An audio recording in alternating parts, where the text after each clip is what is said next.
This podcast is produced by Midnight Productions. Follow us on Twitter at Midnight Mix.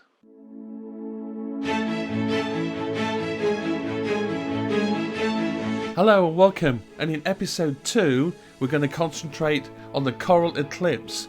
That's the race at Sandown, over 1.25 miles, takes place on Sunday, July the 5th. And this year it's different from all the others because the 3-year-olds are not able to enter. 4-year-olds plus, usually the race sees the Derby winner, or certainly runners from the Derby, taking their chance, but the Derby takes place just a day before this year due to the lockdown and the changes in the calendar. So no 3-year-olds in the Eclipse this year, but what a fascinating race we have in store with Enable, the favourite for Frankie Dettori, and John Gosden in the Juddmonte colours as she has carried all through her career. In this podcast, we'll be speaking to Ed Veale from the International Racing Bureau. We'll be talking about Deirdre, the Japanese runner who came over here last year and won the Nassau Stakes at Glorious Goodwood. And we'll also be talking to the Guardian's Chris Cook as we look forward to the race that comes up on Sunday, July the 5th. But first we start off with Ed Veale from the International Racing Bureau. They've been looking after Deirdre, the Japanese runner who's come over here to spend some time, and I caught up with Ed to ask him how she was doing over here in Newmarket. She's doing great over here. She's been here actually since April last year. She came over after her run in Hong Kong, and obviously has taken on a European campaign from her base in Newmarket. So she's familiar with the style of racing over here. Her last run was in Saudi, and they're looking forward to getting back onto proper English racing. Now she came over, as you said, last year. She ran in August in the Nassau Stakes at Goodwood, and she won that race. A big price at the time for the UK at 20-1. How important was it to have a jockey like Oisin Murphy on board that sort of knew the track and knew the way to ride that particular course, because it's quite tricky, isn't it, Goodwood? Yeah, no, it is a tricky course. I think it's something that we have a lot with the American horses that come over, Parascot and Wesley Ward in particular. Mm-hmm. He uses Frankie, but he does also use the likes of Johnny Velasquez and kind of Joel Rosario, who've given him some great success over the years. But a track like Goodwood, as you say, it is different. It is tricky to ride. And Yutaka Taki, who's, arguably the most famous jockey in the world, rode her at Ascot, but it was probably right that Oisin, or an Irish jockey, rode her in the Nassau, and that decision paid off her connection. So no, he gave her a great ride. It's not easy to ride a hold-up horse like that at Goodwood, but he got the splits, and it was a terrific ride. And how did the Japanese followers take that victory? So far away from them at Goodwood, they must have been over the moon. They follow the horses so closely anyway, don't they? They're huge fans of world horse racing. They follow their superstars wherever they go across the world. Obviously, they've had great success this year in Australia, and with Almondine in Dubai in last year. So I think her victory was received extremely well back home, and they'll all be watching again with great interest on Sunday. Of course, you've got Aidan O'Brien's horse Japan with his name, and now co-owned by a Japanese owner, Mr. Matsushima. Yeah. So there's added interest for them as well there. The TV sets will be buzzing hot, won't they, on the weekend then in Japan with Deirdre and Japan running? Goodness me. Well, exactly. And in fact, Sandown have managed to secure the betting rights as well with the JRA, which means the Japanese who like a bet will be able to have some money on either of them. I know Royal Ascot are always keen on getting international horses over to their meeting, and for Sandown this must be quite special to have a Japanese runner come over because of the following and what it means for the international outlook on horse racing, which we like to promote, and you certainly promote very well at the International Racing Bureau. Well, yeah, it's great. As you say, for Sandown, it's fantastic. What looks an incredibly strong renewal of the race. It's nice to have that bit of international international flavour to it as well. I mean, we normally associate these big international races with something like Royal Ascot, but the Eclipse this year looks it looks like it could be the race of the year. And to be the best, you have to beat the best. So although she appears to be an outsider in the betting, at least it's great for Sandown that they've got some kind of a mare of her class making up what is an incredibly strong field. She'll be delighted that Magical's not in the field, because Magical's beaten her a couple of times. But she's gone and franked the form in a way, hasn't she, with that recent victory? So Deirdre has another outside chance. She was a big price in Goodwood. So you never know, do you, with these kind of races? You never know. I mean, looking at the race on paper, you would expect a strong pace. I mean, Gaia will obviously try and make the running, but there's horses like Bangkok, and I'm sure Aidan will make sure that Magic Wand is up there as well to make it a proper test for Japan as well. Mm-hmm. So you do never know. Hopefully they will go hard out in front, and Ashin will be able to do what he did at Goodwood, and switch her off behind, and then let her finish fast. But it's an incredibly strong race, and getting past a horse like Gaia will be no easy feat. And if you get past him, I'm sure Enable will have something to say as well. So I think if you get past Gaia, you'll be pretty clear near the winning line somewhere, and probably in the winner's enclosure one way or another. Now, her best trip is clearly a mile and a furlong, a mile and a quarter. That's where she's won her races. She went over to Shartin for a mile and a half. Did she not stay? Was that sort of a trial over that period? It's worth a lot of money, obviously, the race over in Hong Kong. Yeah, I think connections have said that over here she's more of a mile two kind of mare, but over on those Asian racecourses, someone like Shartin, and she obviously went to Saudi as well. Although that was a mile two, it's more. It's a tighter turn. It's perhaps not truly as a race like the Eclipse would be, and they think that this is probably her trip. But she wasn't far away. On good ground, this is her trip. She wasn't really far away though in Riyadh. Was she? Only beaten ahead by Port Lions. So again, she ran to a race, didn't she? Ran to a mark, you'd say. Yeah, she ran a great race out there. I mean, I've been lucky to be out on the gallops with her a couple of mornings this week, and she looks a completely different horse to what we saw out in Saudi. She's looking really strong. She's looking fantastic in her coat. So hopefully that race in Saudi, although it was a while ago, it may be a bit more of a, it may have set her right for the Eclipse on Sunday. Right. Okay. Well, that was back in February when she ran it in Saudi. And how long does she stay over here after the Eclipse on the weekend? Well, the plan is that she'll race over here in Europe at least until the Japan Cup. If that's, I know connections are talking about that as a slight possibility, but there's no plans to run in Japan before then at least. So we will be hopeful that she'll either go possibly to somewhere like the Nassau again and defend her crown there. But it'll all depend on Sunday and what happens there. Well, we hope to speak to you again then. If she goes to the Nassau, we'll be having a podcast on Glorious Goodwood towards the end of July. So we'll definitely give you a call to see how she's coped with the Eclipse and how she's looking for Glorious once again to try and defend her crown.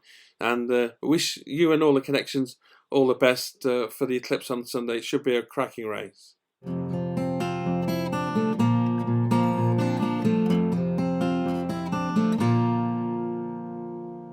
Ed Veale from the International Racing Bureau in Newmarket, who are here looking after Deirdre as she comes over to take her chance in the Coral Eclipse on Sunday, to be ridden once again by Oisin Murphy. Now, it's always nice to have a look at some of the runners in the race, and this year is no different. It really looks a competitive event, with Enable the current favourite for John Gosden. But it's not just a one-horse race by any means. A mile and a quarter at Sandown. Let's get the thoughts of the Guardian's Chris Cook, and we look back at some of the memories that Chris has had over the years from the Coral Eclipse. one of those races, it just means summer to me, because you almost, in my memory anyway, it seems like you invariably get a really blazing hot day, and in a normal year, not like the one we're having, I think it quite often falls on the day of the Wimbledon finals. It's usually the girls' final, isn't it? Being played just down the road when we're all heading to Sandown for the Eclipse. And you know what it's like. You form an attachment to a race if you manage to get a couple of early winners. So I'm after timing here by about 30 years, but I had El Mamo tipped into some of my school friends, and I think I had a few quid on Environment Fund as well. I don't think it was my first fancy in the race, but I remember thinking, because he'd won the Dante, hadn't he? So all you had to do was put a line through the bad run in the Derby, and then there was a case for him at 28-1, and then I think he went about 3 years without winning anything after that. So it's going to be strange this year, isn't it? Because the Derby's going to be a day before the Eclipse, and normally the Eclipse is there for 3-year-old plus, but this year you have to be 4 to enter, so it's going to be a totally different kind of feel to the race. Do you not think? And when I first heard that, I was a bit worried that would take something away from the race. But then you look at the entrance we've got now. I think that there's no need to worry about that. But yes, it's ordinarily it would be one of those early races where the 3-year-olds are taking on the older horses. And to my way of thinking, the allowance that they get when you've got a really good 3-year-old, it's just a bit too much. It tilts the playing field in their favour. So. Anyway, we've dispensed with that this year. We don't have to take the 3-year-old weight allowance into the reckoning. It's just a case of who's going to be the best on the day out of these older horses. No horse has won it twice in a row since Halling in 95 and 96, but Enable, she could do it, couldn't she? She's been a terrific horse and a real favourite amongst the racing fans. I mean, she's just fantastic. And, occasionally being the kind of punter that I am, you try and get her beat. You sort of look for a way to oppose her, but for the most part, it's been a fairly fruitless endeavour. She's a monster, and it's terrific that we're going to get to see her race again this year at the age of 6. I mean, it's obviously a bit different to a high flying colt where he would undoubtedly be a stud by this stage, making a lot of money. But with a mare like her, they're only giving up 1 foal a year, and so they've obviously taken a decision that they'd rather see a race, and that we would rather see a race as well. But she's won 10 million in prize money, so I mean, whatever happens from now on is gravy. She's got nothing left to prove. Are we quite lucky then that she's owned by Khalid Abdullah and Juddmonte? That the fact they have so many great sires and mares available that. They're not going to miss her for a couple of years. We're still able to enjoy her on the tracks. It's down to them, isn't it, really? I think they have generally been very progressive owners in that regard, in respect of sort of keeping their recent stars in training for a few years more than would have been the fashion in years gone by. I can't pretend to know Prince Khalid Abdullah's mind, but I think he really might have reached the stage where he enjoys seeing them race. Rather than packing them off to stud to sort of produce future generations. Such a shame she couldn't quite get the arc on the CV. And Valt guys came flying past her in the final half furlong to win, but still a terrific performance to finish second in that race, having won so many Group 1s in that season as well for the trainer that's pretty magical, isn't he, John Gosden? It was one of those years when everything was going their way, John Gosden and Frankie Dettori, and then the arc did not. I don't know. I mean, I think I don't object to a good horse getting beaten once in a blue moon. I'm not one of those that thinks it sort of spoils their legacy or anything like that. It adds to the enjoyment of horse racing, that knowledge that you can never take anything for granted. So, I mean, I think she was 2's on for that race. Yes. And very clearly, we all underestimated Waldgeist and Andre Fabre. You sort of think because that horse finishes behind her in the King George, therefore he can't turn it around. But those soft conditions made it a real test for her.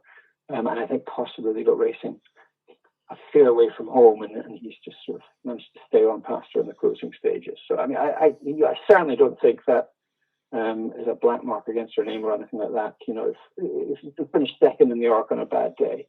Not that she needed the form. Not that she needed the form, Frankie, but Magical, who she's beaten 3 times, has franked the form with a terrific victory not too long ago, just the other day. Yeah, it's great to have her kicking around as well, because I think the talks that she would go to start at the end of last year. Yeah. But yeah, and it was a good battle with her in the Eclipse last year. I think it came down to less than a length in the end. Yeah, 3/4 of a length. Yeah. Yeah, I think you'd have said that Enable was really the comfortable winner that day, but Magical pushed her close, and then was further behind her when they met again in New York later that year. I mean, the interesting thing to Enable is, I always remember that the start of that season, that's 3 years ago now, when she got beaten at Newbury on her first start back, and you sort of think, is she going to be that sharp and ready for this first race of the year? I think I tried to use this line of argument for the Eclipse last year. It didn't work out so well. But, you look back at that and think, well, she needed that run and got much better as the year went on. She's getting to an age now, she's 6, where you always think a horse can be caught out first time. It gets harder and harder each year to get them fit at home. A race always brings her on, and she definitely did improve for that first run last year, but was good enough to win it anyway. I think if this first run of the year for her, this really might be the time to take her on, if you were going to do it. And if she's a short enough price, I mean, I'm looking at the betting now. She's even odds on in a couple of places. But yes, you can get plenty even money. There's a little bit of 11 to 10. Yeah. That wouldn't appeal much to me. Now we saw Gaia, the Godolphin horse, win at Newmarket, and it looked originally to me like this horse had just bolted and was just like taking William for a bit of a run. But when you look at the sectional times, William Buick rode an absolutely brilliant race. There was all around 11.3, 11.6 furlongs, all the way to the line. It was mesmerising performance to beat Anthony Van Dyke. You really got to upgrade that performance if you had to. I mean, he's that kind of horse, isn't he? He's got that exuberance about him, which makes him fun to watch. And yeah, you look at that race now in the knowledge of what Stradivarius did at Royal Ascot. Yeah. He's been beaten 5 lengths now. Clearly, it's a mile and a half in his first start back for Stradivarius, so well short of his optimum distance. Nevertheless, a really quality performance from the winner to have the Derby winner behind him, and the horse is going to go and win the Gold Cup, beating everything else absolutely pointless. Just sort of a couple of weeks later, the thing with Gaius is that you're not dealing with many runs here, but when he's had a second run reasonably quickly, it hasn't gone all that well for him. I mean, I think there was an instance when he was a 2-year-old when he managed to win 2 races within a month, but that's been the only time in his career. Last year he was quite disappointing in the Ganny at 2s on, albeit in the end the winner was Waldgeist, that we all realise what he is. It's not bad horse. No. Then again, he won the race in Germany in September, looking like a world beater, and didn't back that up in the Arc a month later. And he puts so much into his races, as you can see. I mean, we're trying to steady him, but he really leaves it all out there in the field. And so, if you're looking to oppose him, that's your line of reasoning anyway. I think you think, so you look great in the Coronation Cup, but history shows us you might not get quite the same guy at this time.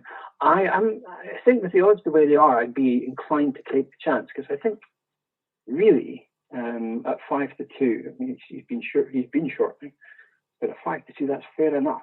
I think the risk is built into that price, and Sandown might work out quite well for him. Do you think so? I was just wondering, because Newmarket is so straight and he was able to get a real good gallop. Sandown, he's got the turns, the bends, it's going to be a bit tighter. Do you think William can ride him the same way? Well, I mean, I imagine the horse will dictate, and William will just have to make the best of it. But yeah, you've got that sort of long bend into the home straight, which will break the pace up a bit, and that might help him. That might mean that he's still got enough left for the sort of final charge up the hill, and maybe he'll be running on strongly enough that Enable just won't get to him. But it's obviously a deeper race than just the two of them. Yeah, we've got Japan in there, Lord North. Aiden's got another one, and Deirdre as well, the Japanese horse who won the Nassau Stakes at Goodwood. last season. Japan's got to recover from a disappointing fourth, perhaps. Lord North, was he one of your selection at Royal Ascot? I think you were quite. No, I'm afraid not. I'd love to claim that, I but thought no. you had him. No. I went with a Dave. I thought there might be just in the ground for him, and he was second. But honestly, I did not see Lord North coming in that race. I remember, like I joined in when everybody seemed to back him for the Cambridgeshire last year, and you feel very sort of clever after he's won that race so easily. Thinking that you've backed a future group horse in a handicap, but I did not see him doing the Halling thing and turning up the next year and winning the Prince of Wales. But Halling probably didn't win the Prince of Wales. He won 2 Eclipses and 2 John Monty Internationals. And so I mean, I still think beating a Dave on ground that was probably good and a half-fit Japan. I mean, he looked good on that day, didn't he, Lord North? But I don't know if that quite brings him into the same bracket as a horse like a Naval or Gaia. I think he still has a bit to prove, but that's reflected in the betting. He's third favourite or fourth favourite, but 5-1 you can get. It'll be interesting to see. This is the detail that we don't really know. We don't know if John Gosden's going to be happy to race these 2 horses against each other. But it might be that he feels in this truncated season he's got no option. Yeah, when the different owners, he does that now and again, doesn't he? He has been known to do that, so I guess it's possible. Yeah. But he's only come out the race on the 17th of June, so I don't know. We'll have to see how that develops over on Friday when they do the decks. Either way, it looks like it's going to be a cracking race. If you were going to put 10 shillings on one, would it be at the moment value? I'm thinking Gaia. Okay. At least you can be fairly sure you'll get a run for your money because for a mile anyway, he's going to be out there in front. I mean, I would worry about Japan. I'm sure that he just wasn't ready for that Royal Ascot race, and I've always liked the horse. I was there when he won the Grand Prix de Paris last year, and he just on the course that day, he looked an absolute just beautiful, like a paragon. Absolutely what a top-class flat racer should look like. And it's only 18 days, but I'm sure he'll put in a better effort this time. I just don't know if he's quite up to winning a race like this. Deirdre, I'm sure she's going to need this first run back, and then probably the Nassau form isn't quite as good as we imagined it might be at the time. And then you've got the sort of unknown quantity of sort of Regal Reality, who, if it were fast ground and if he's in the mood to behave himself, and if he's improved for that first run, because it was soft ground, wasn't it, when he ran at Royal Ascot? Yes, it was. Yeah. So if he's sort of more relaxed than he normally is, and saves it all for the race, he could run above his odds. So it's really intriguing.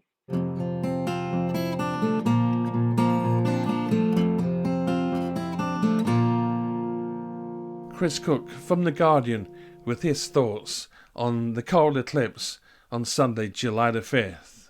And we finish off today with a word or two from the Clerk of the Course, Andrew Cooper, not only Clerk of the Course at Sandown for the Eclipse, but also at Epsom for the Oaks and the Derby on the Saturday as well, so a busy weekend for him. He's tweeted recently, 3 millimetres of rain on Tuesday at Sandown, showers expected for Wednesday and Thursday, but drier and warmer by Sunday. The going at the moment at Sandown is good. You would expect that that's probably going to hold out unless those showers become very deep, which we don't expect them to do. So 3 millimetres of rain so far in the week, but the going expected to be good on Sunday. The Coral Eclipse is at Sandown. It takes place at 3:35 UK time on Sunday, July the 5th. That's all from us for this time. Thanks very much for joining us here on the Ultimate Horse Racing Podcast. We'll be back for episode 3, concentrating on Glorious Goodwood very soon.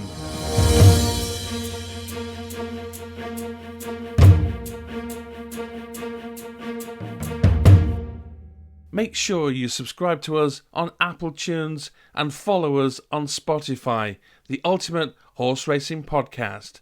You can follow us on Twitter at Midnight Mix and visit our website midnightuk.co.uk.